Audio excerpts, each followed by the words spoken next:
Whether they're from OSHA, the Health Department, or any other regulatory agency, we know it's not convenient when an inspector arrives at the job site for an inspection. But if you're planning on running a legit operation, you need to understand that OSHA inspections are part of the game. OSHA violations can not only cost you money, but may even cost someone's life. In this video, we're going to cover everything you need to understand regarding OSHA inspections, including reasons for OSHA inspections, the most common violations, what you can do to prepare, how to handle a violation, and more.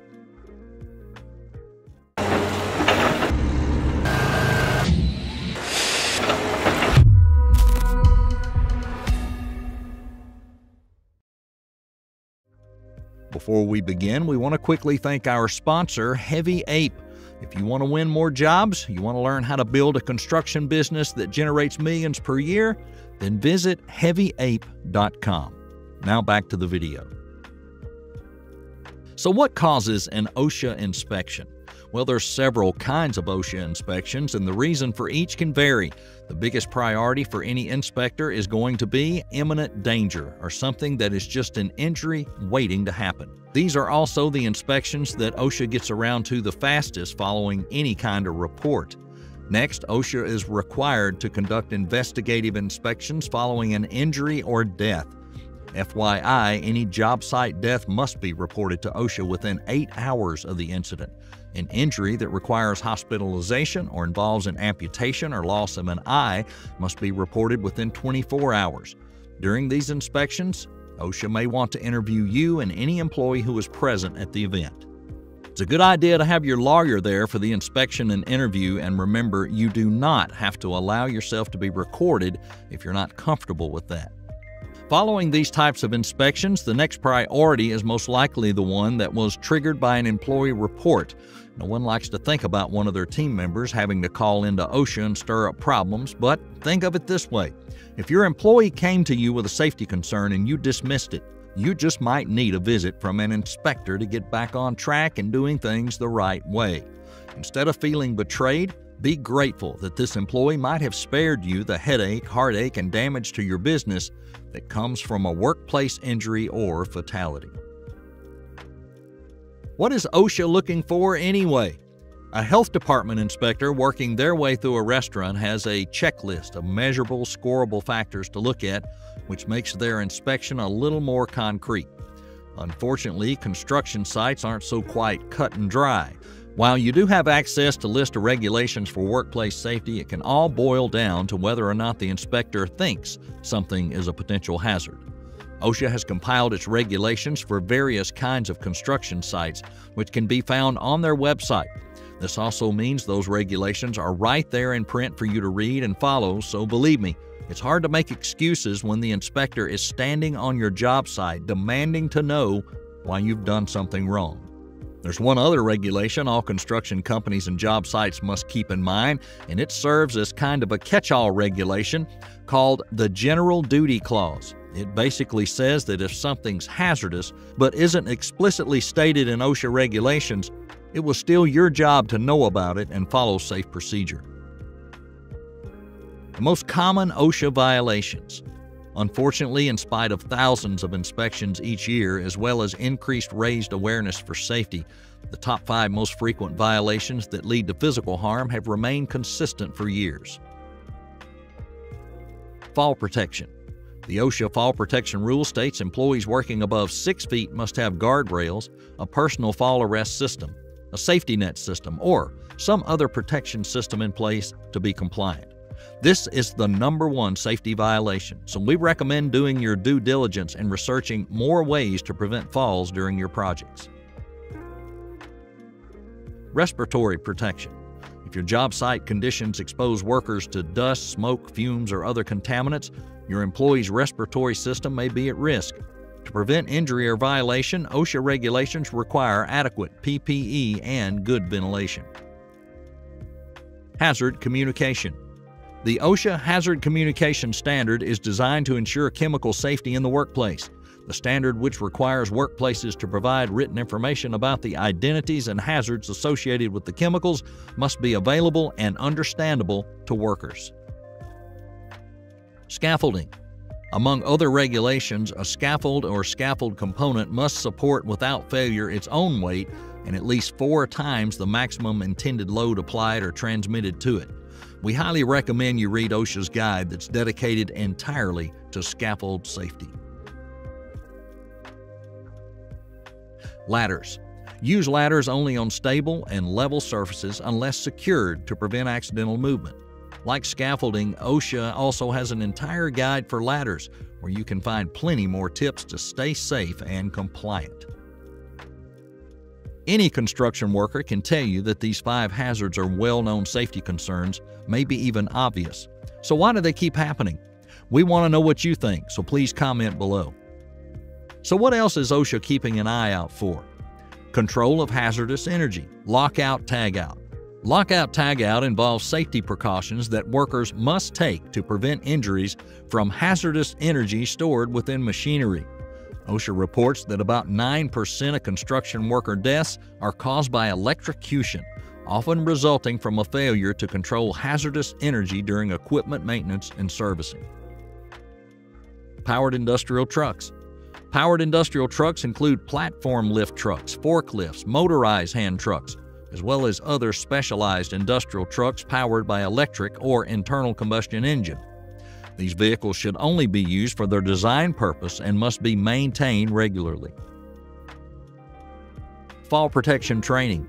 Employers are responsible for ensuring their workers know when fall protection is required, how to use fall protection properly, and how to inspect equipment to confirm it's safe and compliant. We recommend you read OSHA's standard on training requirements for fall protection to learn more about fall protection. Eye and face protection. Every year, thousands of workers are blinded by eye injuries that could have been prevented. OSHA's eye and face protection standard explains safety guidelines that protect workers from eye injuries related to chemical exposure, flying debris, harmful gases, and hazardous particles in the work environment. Machinery and machine guarding. Employees should be trained to use hazardous machines properly as well as understand a machine's points of operation, exercise caution around any rotating or moving parts, and use PPE and machine guarding to protect themselves from hazards while operating machinery. Well, do you like what you see so far? We'd really appreciate it if you'd like the video and subscribe and turn on that notification bell. That way you'll know whenever we drop a new video. Now, let's get back to the video. What can you do to be prepared for an OSHA visit? Although this isn't always the case, an OSHA inspector is certainly allowed to show up on your job site unannounced. Other times, the inspector will schedule a time to meet with you and conduct the inspection. And keep in mind that although they may seem like an unwelcome visitor, they truly aren't trying to pull you away from your work on the day a concrete truck is pouring an expensive load, for example. If the inspection has been triggered by a specific incident on your site, do your best to have everything you'll need to show the inspector. Any documentation you'll have will be important, including records of your safety protocols, signed and dated logs of safety training, any copies of your team members' specific certifications, and anything else that might help. During an inspection, it's a good idea to accompany the inspector and be prepared to take notes. Take pictures or even videos of the things the inspector points out so you can correct them immediately according to OSHA standards. This fact sheet provided by OSHA contains very detailed information on not only how an inspection is conducted, but also what your rights and your employees' rights are in the workplace. We highly recommend that you do your due diligence and read the entire fact sheet in detail. We've provided a link for you in the description below. Your compliance officer is your safest bet. One of the most important steps you can take to protect yourself and your business or job site is to designate one of your employees to be a compliance officer. Having someone whose specific job duties include knowing the regulations and making sure all safety protocols are followed will go a long way toward preventing issues. At the start or end of the workday, set aside time for everyone on the team to troubleshoot any hazards and bring them to your attention or your compliance officer's attention. If anyone ever brings a concern to you, write it down, even if it's just in a text message to yourself until you can get to a desk, so you have documentation of when the issue was presented, and then make careful documentation of when you followed up and fixed it. Should you find yourself face-to-face with an OSHA inspector, your compliance officer is someone who knows the regulations, knows the steps your business is taking to be safe, and should be able to have all the documentation you need. What to do if you're in violation? So the inspector showed up and you have some violations. What happens next? Well, that largely depends on you. OSHA inspectors look for two distinct kinds of violations: willful and non-willful. A willful violation will obviously leverage a much heftier fine most of the time, but here's a little secret.